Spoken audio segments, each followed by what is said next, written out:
Good evening, and welcome to the Kitchen Theater.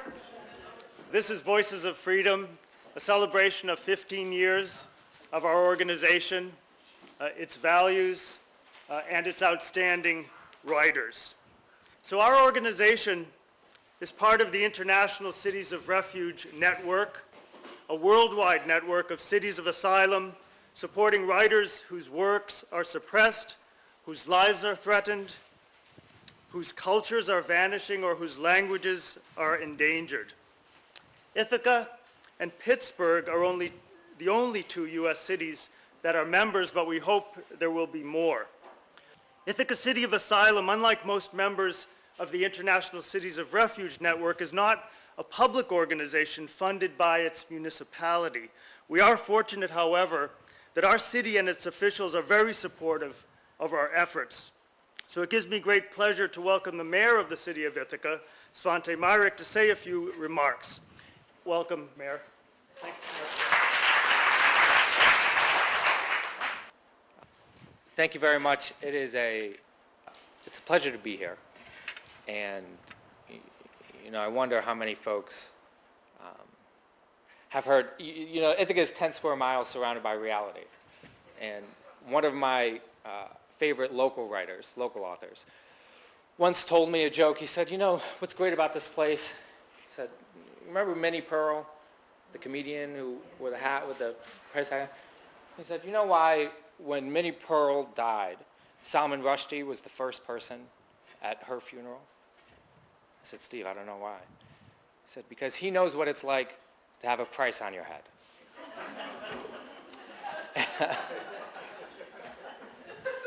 Some of you will, yeah.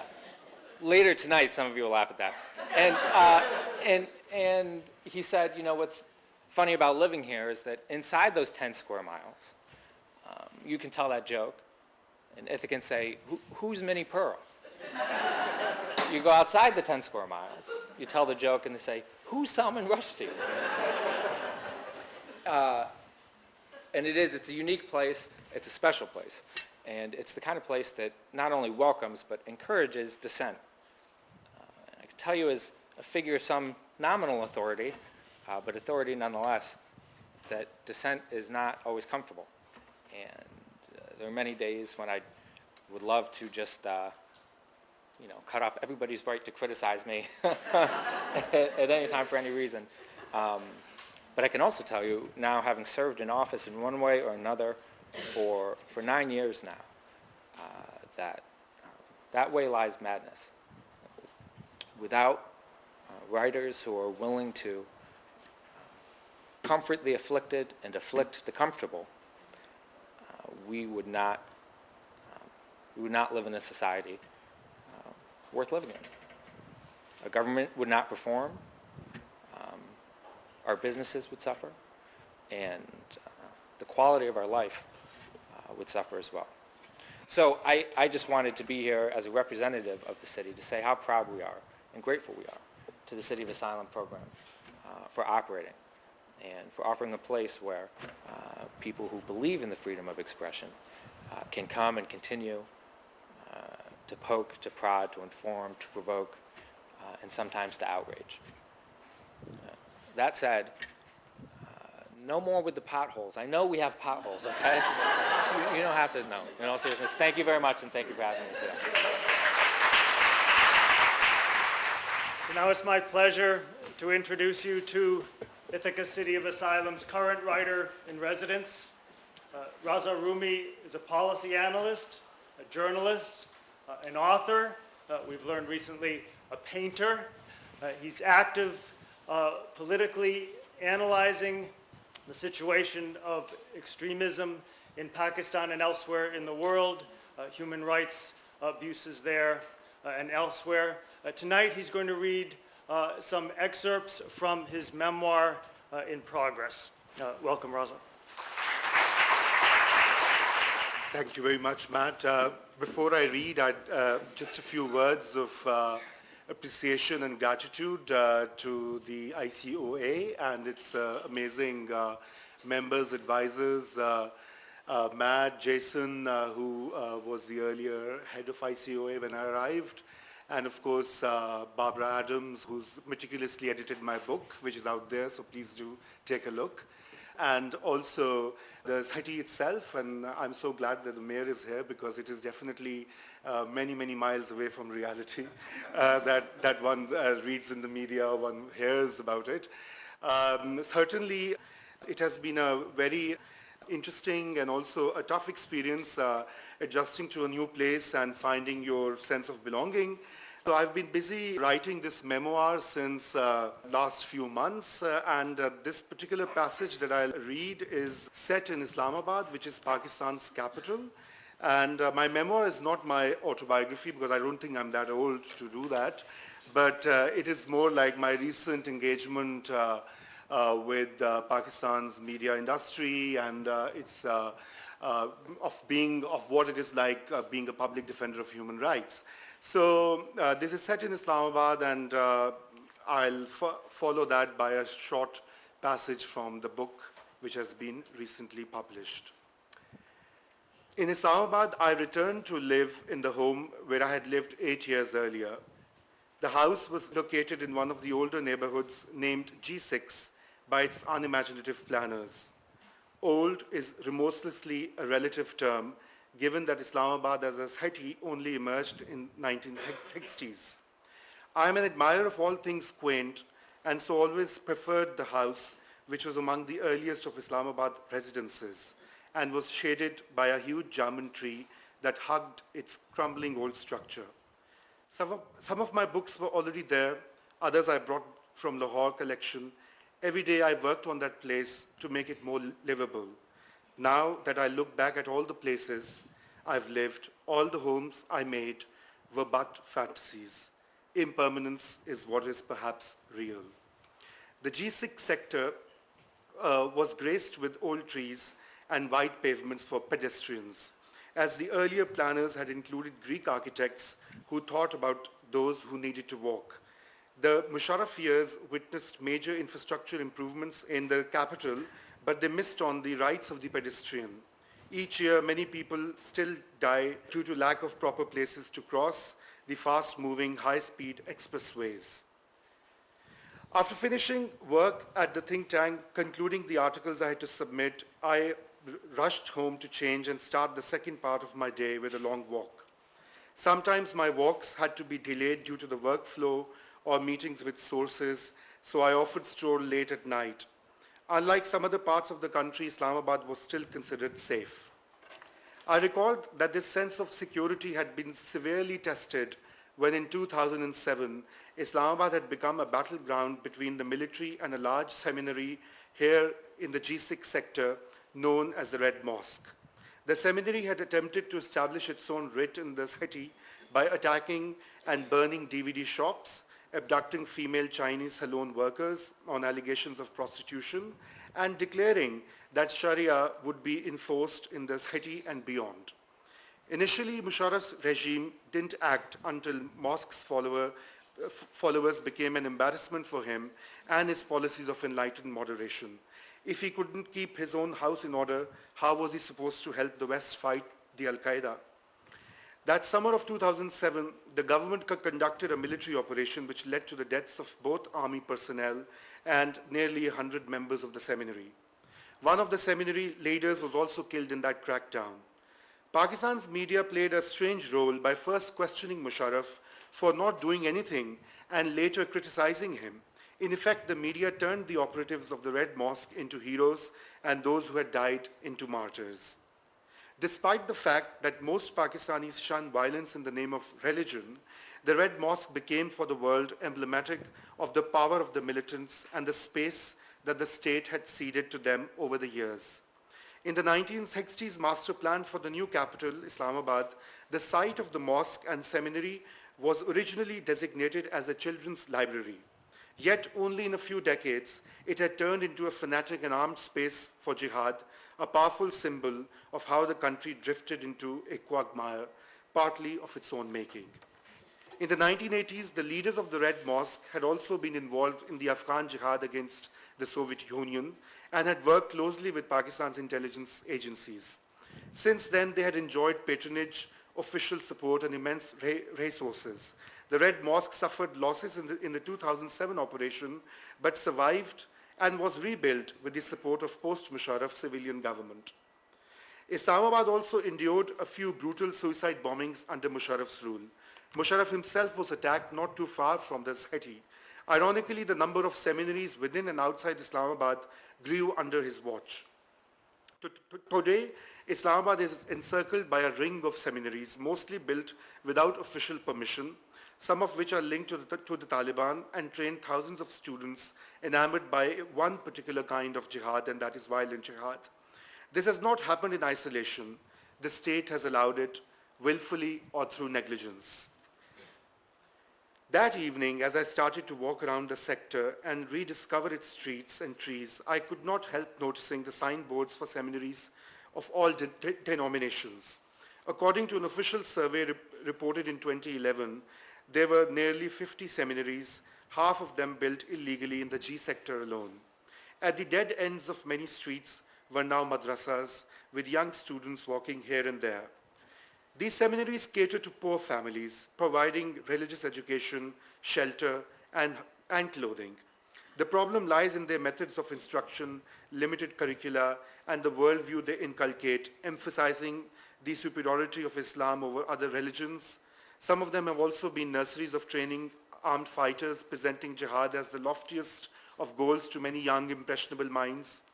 And these spaces are also sectarian, as various sects within Islam preach their own version of the religion and end up denigrating the rival sects. Violence is a means to establish a particular sect's ascendancy over the others. In Pakistan and elsewhere, especially the Middle East, the killing of Shias and non-Muslims is also attributed to this peculiar mindset.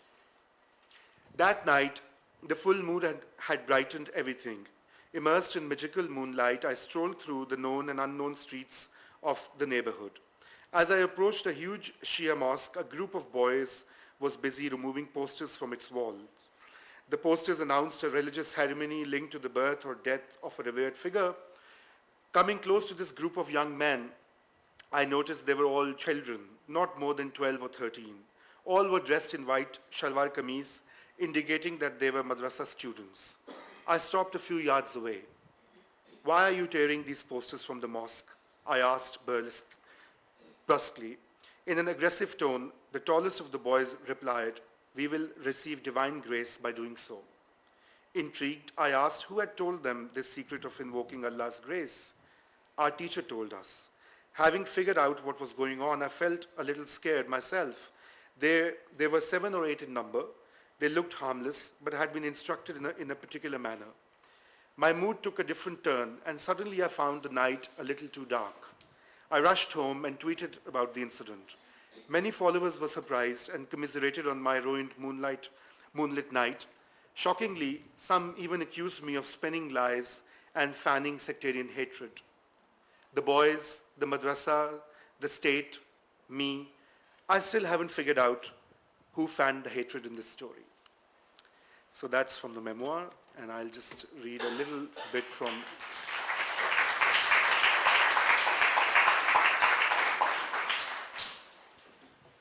So this is from a short essay in this book, which has been published now. In the discourses of diaspora, the exiles are a marginal story. For a middle-income country like Pakistan, the diaspora is a source of remittance, a vehicle of transferring jobs, knowledge, and skills. The exile is an odd feature of the story, a continuous affront to the nationalistic pride, contrary to the image that states want to project and diplomats to peddle. For decades now, a good number of Pakistanis have lived in such a state of being. Under the various military regimes, especially in the 1960s, 1980s, and 2000s, several political activists, writers, and even high-profile politicians had to be away from their countries. Intellectuals such as Professor Fazlur Rahman and Daud Rahabar, who were rationalists that our society needed, spent their lives in academia abroad. Their works are cited globally, but have limited or virtually no traction within Pakistan. Similarly, Tariq Ali, the flamboyant leftist of the 1960s, is a voice for the global left movements, save for his own place of birth. The examples are countless and varied, yet the common theme is exclusion, loss, and purging of a society that needs only a certain type of a scholar, artist, and an activist. Dr. Javed Ghamidi, Pakistan's best-known rationalist Islamic scholar, has been living in Malaysia for the past 6 years. Ghamidi's work is hugely influential and has the potential to reshape the private and public manifestations of faith in Pakistan. However, he escaped a few suicide bombers who were nabbed just in time. His close associates were killed or attacked. I met him in Maryland a few weeks ago, and this was in 2015, and his views are clear. The moral pressure, as he put it, of endangering others, keeping him away from Pakistan. This resonated with me as I witnessed a precious human life atrophy in front of me in March of 2014. What scares me is precisely this nightmare of meditated or accidental harm to another human being on my account. No other Pakistani exile is under global spotlight like the brave teenager Malala Yousafzai, who lives in the UK with her family. The awards, accolades, and the inspiration across the globe are not enough to assure that Malala would not be targeted if and when she returns to Pakistan. This is the ultimate paradox of being a Pakistani in the 21st century. You could be brave, modern, and prepared to take risks, but the state may not protect you. Thank you. Thanks very much, Raza. Now I'd like to introduce Professor Bruce Levitt of the Performing and Media Arts Department at Cornell, who will present a tribute to Reza Daneshvar, the late Reza Daneshvar, our second writer in residence. Thanks, Matt. At times in my life, and I suspect in all of our lives, we need a mentor, a guide, a person who sort of reaches our soul and replenishes our life force. In my experience, such people have arrived, for me, it seems every time, just in the nick of time, when their restorative powers revive whatever inner light there is, and it's about to be extinguished. For me, Reza was one of those people. He was one of those few and far between life-giving guides. Like all great artists, Reza could see and experience the mess that is life, and still draw upon the energy of the life force to survive and show the rest of us our condition. As George Bernard Shaw said, you use a glass mirror to look at your face, but you use the arts to look at your soul. I was fortunate enough to stage 2 plays that Reza, one he brought and one he wrote while he was here. Sandwich Deluxe, and then the piece that he really created while he was here, entitled Alfred. Now, Reza understood this depletion that we all experience in our souls at times. Here's what he said in 2006 about his own arrival in the city. When I arrived in your city 2 years ago, I was a tired and exhausted man, worn down by forced wandering and fruitless hard work. Reza then spoke of the writer's task and the great piece of theater that he completed while he was in residence. The soul of a writer, he said, is always like a pregnant woman who carries a child in her womb and is eager to give birth to that child. For 10 years I bore the weight of a heavy soul whose child had become a stone in the womb. The warmth of your welcome restored life to the child, and it started to grow in the womb and was finally born under enormous pain. His name is Alfred. Although I am worried for his future, Reza continued, still his birth gave me a feeling of relief. The relief also gave me an opportunity to gather my will and energy to continue my journey. So you see, for Reza, Ithaca, the city of asylum, was his mentor, his guide that restored his life force. Now, the story of Alfred is based on a true event. There was an Iranian refugee named Mehran Nosri, who lived in the departure lounge of Terminal 1 at Charles de Gaulle Airport in Paris from 1988 until 2006. You see, he had fled Iran without papers, and he couldn't go back to Iran because of what the regime there then would do to him, and he couldn't go into Paris because he had no papers. This story, this true story, became the subject of a Tom Hanks film called The Terminal. Now, Reza's piece is not naturalistic, like a film. Each playwright, each good playwright, writes two plays simultaneously. One is the ostensive play. That's the play, that's the plot. You know, Hamlet comes home, his father's dead, his mother has married his uncle. What do I do, right? Will he kill Claudius or not? That's the ostensive play. The subliminal play is what the playwright is really writing about, what the playwright wants to impart to us. And if you want to know what that is in Hamlet, you can take my seminar next year. Now, the first character we meet in the play, in Reza's play, is Alfred, who is in the basement of the terminal, the airline terminal, and he meets a mysterious character called I. I, it turns out, may be blind, maybe not blind. I may be Alfred's conscience, his memory.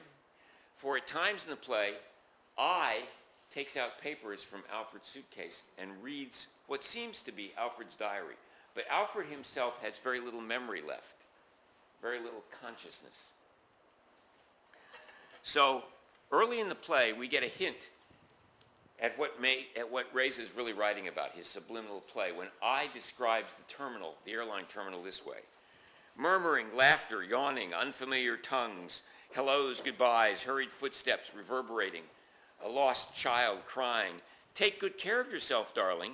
Flight number 365, gate number 12, taking off to unknown destinations, and this soft music oozing intermittently like a sticky goo, engulfing with a big embrace all the other sounds, rendering all things unreal. I feel lost in a bad dream where I see people shifting their weight from one leg onto the other, sitting, standing, buying magazines, flipping through the magazines they've purchased, crossing their legs, sticking their fingers up their noses, gawking, checking their passports, walking back and forth. But in spite of all the commotion, nothing seems to move. In a passage shortly after that, Reza's common man figure, the cab driver, continues to extend the subliminal theme of Reza's play. Driver. I myself brought him here, all the way from prison. Summer of '88. Now everybody, you see, claims that he was the first one who saw him. They strike boastful poses for reporters. They become famous for no reason whatsoever. They make money that way. He's become a source of income. But what can you do? This is how capitalist society functions. Even if you're a messenger of God, they turn you into a commodity. Here's somebody who's alienated from himself and is wrestling with his self-alienation. Sound of screeching brakes. Move it, asshole. Morons, they either accelerate or like idiots, they suddenly put on their brakes in the middle of the street. You can study a society by the way they drive their cars. They could have predicted the revolution in Iran just by observing the traffic in Tehran. As you know, traffic is not just a technical matter. It's an aspect of the creative conscience. Each suggestion, each moment in Alfred is temporary and provisional, so that the play retains the enigmatic quality of life. By lifting the airline terminal and Alfred's story to an allegorical representation of life or the world, Reza transcends a simple refugee story and creates a complex relationship between the main character Alfred and his audience. We begin to understand that what Reza's subliminal play is really about is that we are all refugees, if not separated from place, then from ourselves, our better, truer natures. Here's how Reza described the modern traveler. Long ago, travelers were still happy people. The exodus from Egypt led to a land toward which Yahweh pointed his finger.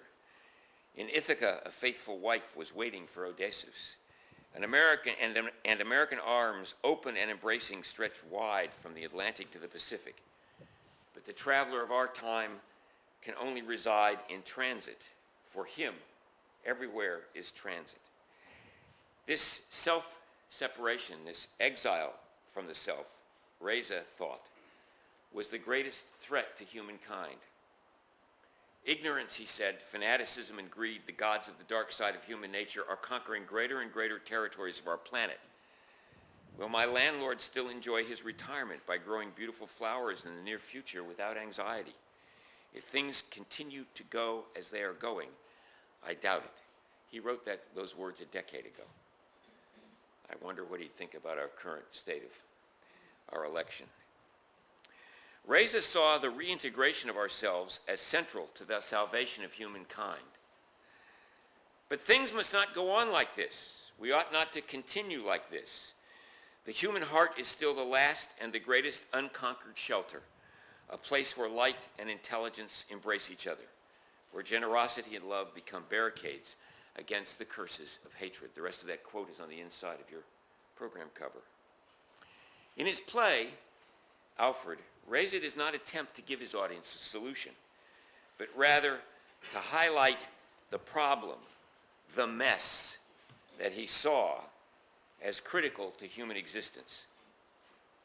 As Samuel Beckett puts it, to find a form that accommodates the mess, that is the task of the artist now. Reza was more than up to that task. Thank you.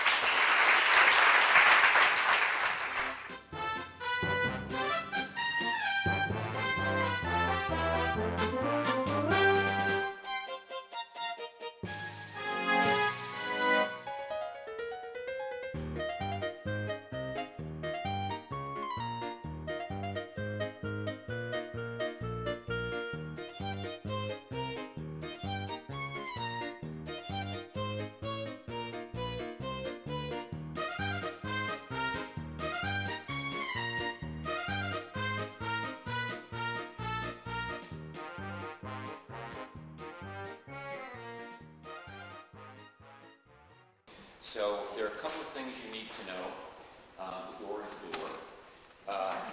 This is a window, and this is an office. The offstage voice you hear, imagine it coming over a loudspeaker. And without further ado, Sandwich Deluxe.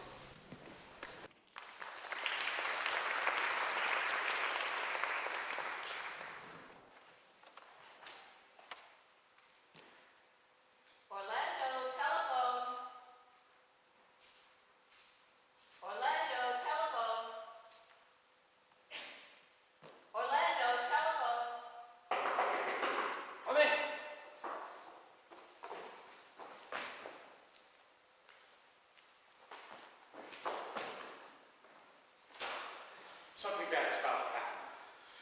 Someone's trying to kill us. I mean me. What? Let me explain. Someone is plotting to kill me, or maybe he's going to be killed himself any moment. Oh, come on. This is bullshit. It is not bullshit. I'm dead serious. You're not hearing voices by any chance, are you? Yes. No. I don't know. Of course. If your head's screwed on straight, tell me, so I can understand. Until last week, it was screwed on straight. I think. The telephone was just a telephone. A desk, a window. So I could convince myself it was all my imagination. But today, I'm on the point of exploding. Stop now. Hell no, since 12:05, I have been shitting bricks. Excuse me.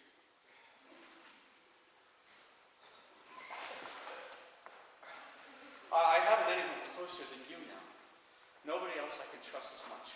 What do you think I am, a fairy godfather?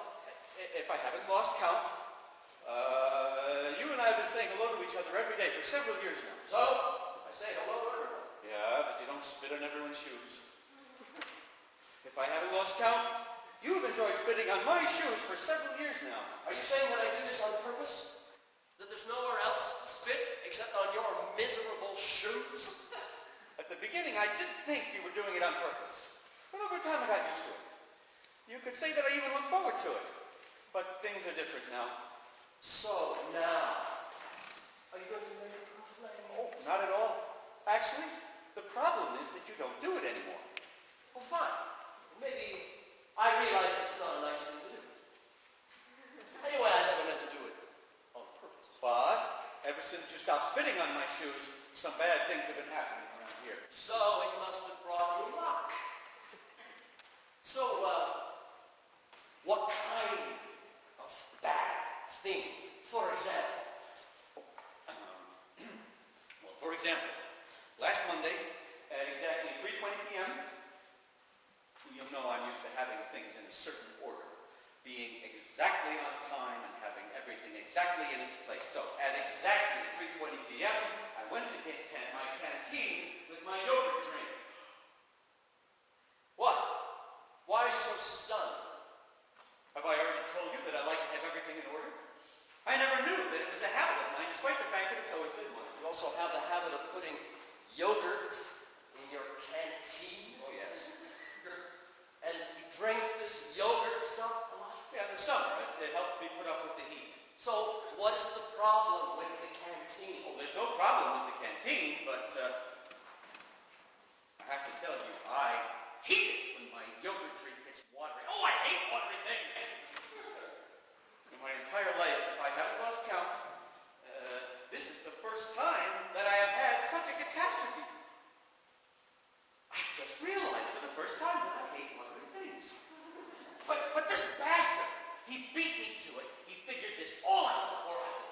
Bastard? What bastard? The one who flooded my drink with water. Maybe someone was just playing a joke on you. Oh, you could be right. And if that's all there was to the story, you'd be right. But the next day, which is to say Tuesday at exactly 3:20 p.m., as usual, when I went to pour myself a cup of my yogurt drink, as soon as I opened the canteen, I found Poison. What? Someone had poisoned your drink. No.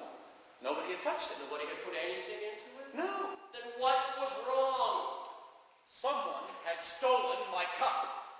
The same cup I use for drinking my yogurt, the same cup I use for my coffee, the same cup that I use for drinking water.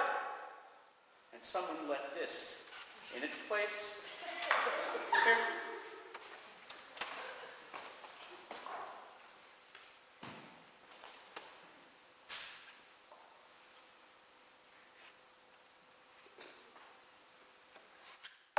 I don't see anything wrong with it.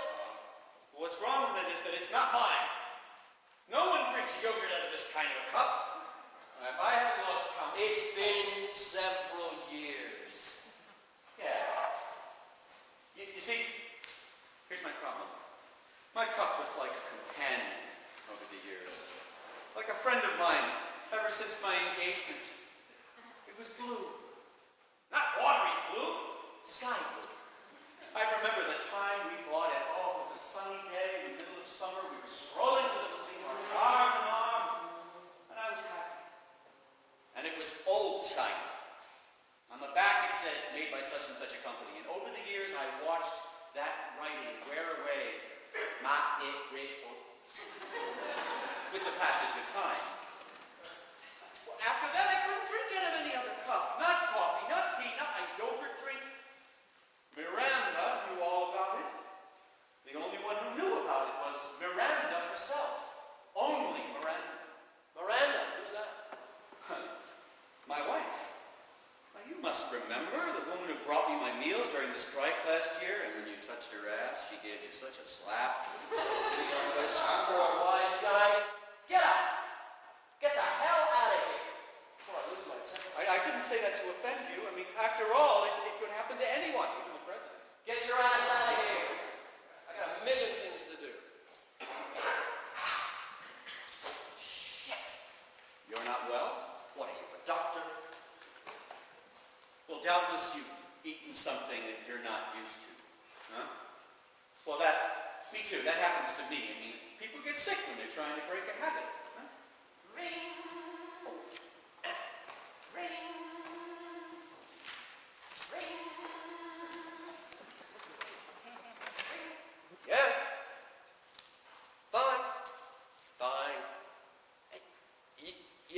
I have eaten. Well, just something I hadn't had. Why should it matter? No, I'm not angry. I'm just a little pissed off. No, everything else is fine. No, it has nothing to do with you. What is this, 20 questions? I know we haven't gotten all the way to 20. Do you want to go all the way to 20? Okay. I'm listening. Ask your questions. Please forgive me. I apologize. I'm sorry. Yes. I'm a little busy. Same old thing. I've got someone here I'm talking to, probably someone you don't know, very respectable gentleman named Orlando Pucci. Now, you don't need to make a scene. Which important conversation? Just trivia, nothing significant. Be nice, please, be nice. Can you just drop it for now? When things are a little less insane here, I'll call you back, okay? Merci, gracias, thank you, darling, okay. These women, they're crazy. All of them. Now you see what I've been putting up with, huh? Give me a cigarette. Oh.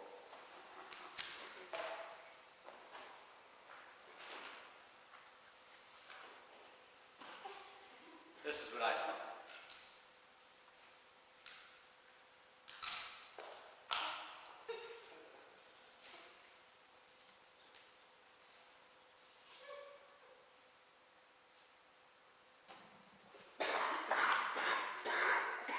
They're a little strong. At night I roll 10 of them and I put them in this box for the next day. 10 cigarettes, that's my limit. But if you smoke one, that'll help me out. That way I'll smoke one less. So, for a while now, she's been grumbling that my mouth smells like cow dung. Before she used to say my mouth smelled like peppermint candy to her. When somebody's circumstances change, they find fault everywhere. Before, Miranda loved the smell of tobacco. She used to say, a man should smell of cigarettes. What makes you think that I care about your personal life? Well, ultimately, everything is all connected. Have you ever noticed that metal stool? Under the stairs? No, you probably don't notice things like that. Ordinary, routine, banal. But it's been sitting there forever. How did it get there? Who knows? It was just sitting there, and over time, little by little, it became the perfect spot for eating my lunch. For exactly between 45 and 50 minutes a day, that is, from 12 noon up till 10 or 15 minutes to 1 o'clock, I would sit there.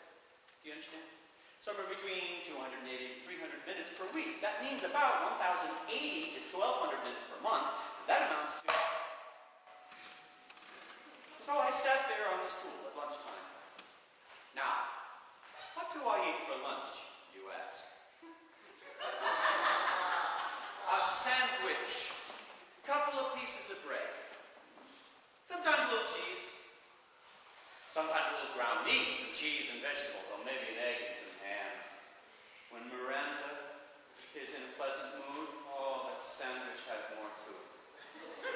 Ham and cheese and tomato and pickles and garlic and basil, oh, that's a real Sandwich Deluxe.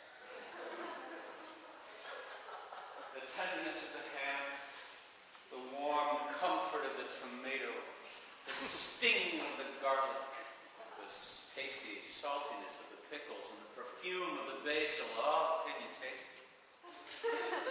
Oh, well, but it all depends on what's happened the night before. There are nights when, despite being very tired, we do our best. Get to the point, Orlando. You called me Orlando? Well, how kind of you to call me by my first name, and for the very first time! Why are you so astonished? Well, you see, that's what I've been trying to say all along. See, that everything is different. It's unexpected. It's complete, without precedent, and it's frightening. I don't understand. Well, you called me Orlando. Isn't that your name? Orlando? When you're so nice and well behaved, come on, how could we not call you Orlando? several days now, Miranda's been calling me by my last name. Poochie, Poochie, Poochie. You see how these events can happen to people one after the other and they don't understand, they've fallen right into a trap. What trap since when is calling somebody by their first name? A trap? Since the day before yesterday, when my stool disappeared, leaving me without a place to sit while eating lunch. Now I've looked everywhere for it, but it's impossible to find. It's not just about the food. See, for that I'd spend maybe 8 to 10 minutes, but after my sandwich, I would just sit on my ass for half an hour reading a paper, entering into a transcendental state. Transcendental? Bravo. Well, there's an entire world inside of a newspaper, and all these things that happen to other people. You're looking rather pale. Huh. You remember a few months ago the stories about poison? There was a man, remember, and somebody put poison in his food. I think it was a love story. One of those pulpy love stories. Probably. Perhaps a wife and her lover trying to finish off the jealous husband.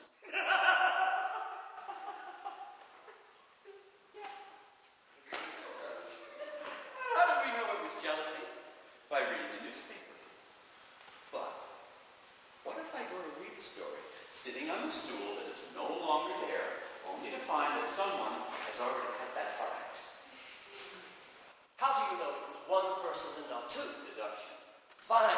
Now get to the point. Of course. I told myself, this time, it's obvious that Miranda herself is doing it. After all, only she would have known. Every night, I tell her what I've read in the paper. Of course, if this last act was hers, well, the rest of it would be coming from her too. But there's only one question. How could she have gotten in here to get the stool? Well, why would she do these awful things to me? I know she'll tell me that I've thought about it too much, that I've calculated and counted my way through it all in order to check all the details so that everything adds up. And I'm stumbling around like a cat whose whiskers have been cut off. I didn't have the strength to work. I went outside to get some fresh air and clear my head, but my head didn't feel any better, and neither did I. Everything had gotten worse and more confused. And because you also realized, all of a sudden, that something wasn't in its right place. At the time that you're supposed to be at work, you're wandering the streets. You don't know what you're supposed to do, right? So, you get back to the house earlier than usual. Walking in the front door, you find the bed is warm, the room's still smelling of her perfume, but she's gone, vanished. Nope, she was right there. Alone. But angry, wrinkling her brow, turning her head ever so slightly to the side. Surprised. You see, she too was used to my habits. But I don't think that women keep habits for long. She circled around me, sniffed, and started to rub against me like a cat. It was then, at that very moment, that I realized she was in love with change. God, she was like that when we first met, when we were first engaged. Oh, well, it's time for me to go now. At this point, everything that could happen is already happening. And that's it. End of story. You know, you are actually looking quite yellowish. What about the murder? Huh? What about it? The stool, the newspaper. Yesterday, finally, with your wife, Miranda. Extraordinary woman. You should have seen her last night. Like a tiger in springtime. One of those nights that leads to a deluxe sandwich the next day. Delicious. So, everything's all right here? Until today at noon, or more precisely, 12:02. Which is just before I came in here to see you. But I have to tell you about last night so you can get the gist of the story. After acting like two tigers in springtime, we were lying together side by side, and I slowly started to tell her what had been happening to me. How someone had tried to confuse me. How someone had turned my yogurt drink into watery soup. That my cup had disappeared. That someone had taken my stool and someone had cut the page out of my paper. And in the end, I told her frankly that she herself seemed to be the one who caused all these problems.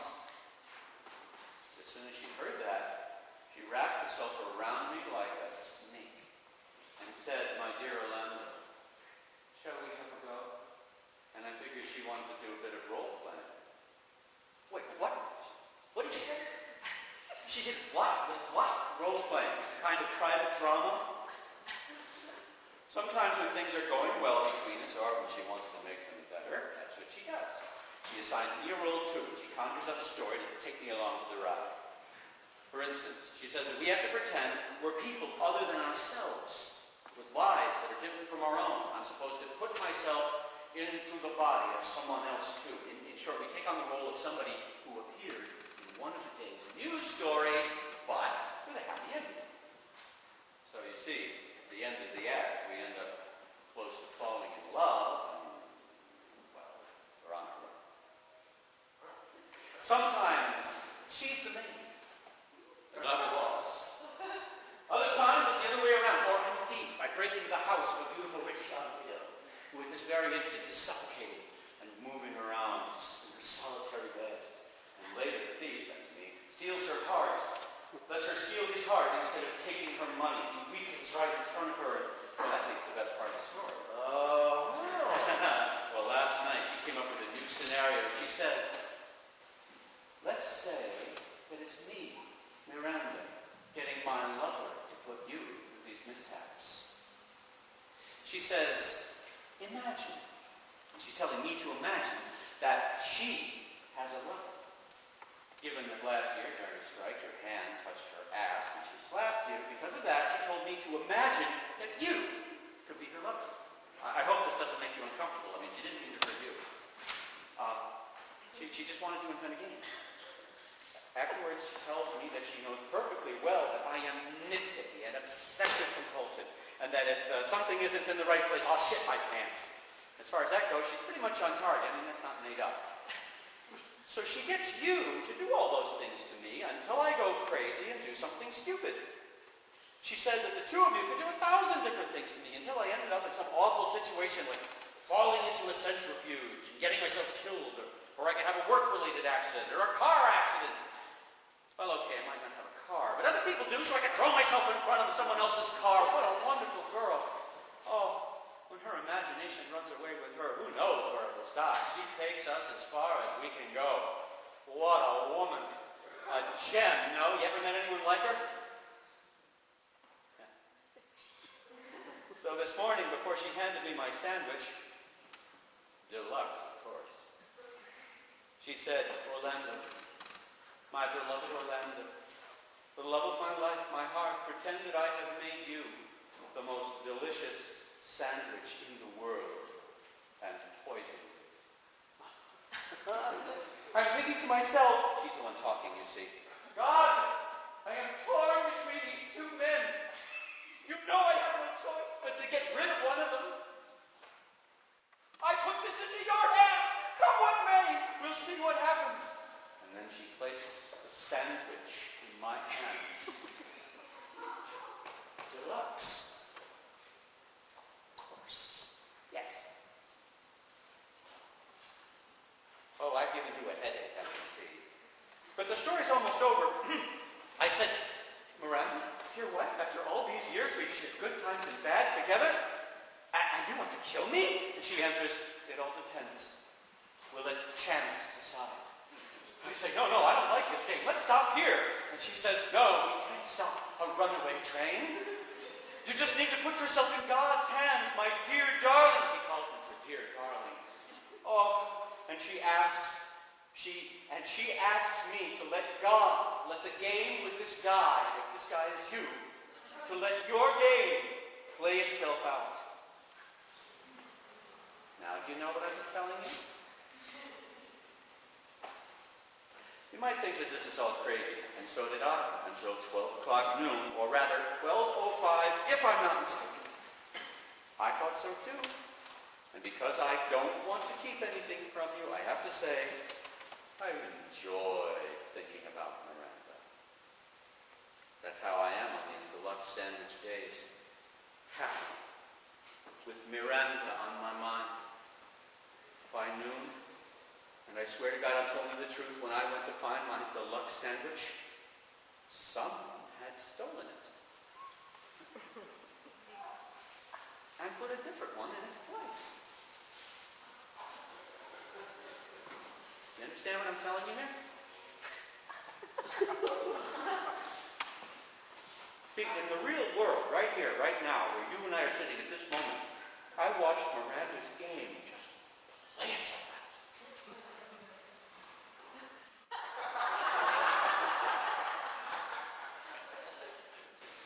You understand? I mean, do you think that this guy threw the sandwich out? I mean, what if he ate the other sandwich? And what if it's really poison? What the slow, lingering poison that steals the breath right out of his lungs? What if there really is someone here suffering right now? His mouth is dry as sand, the muscles in his throat too tight to speak.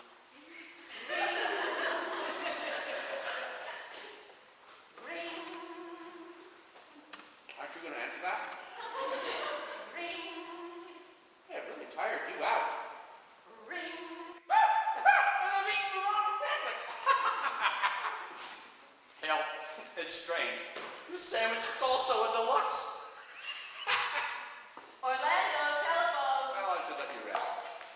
Now that everything that could possibly have happened has already happened. Orlando, telephone.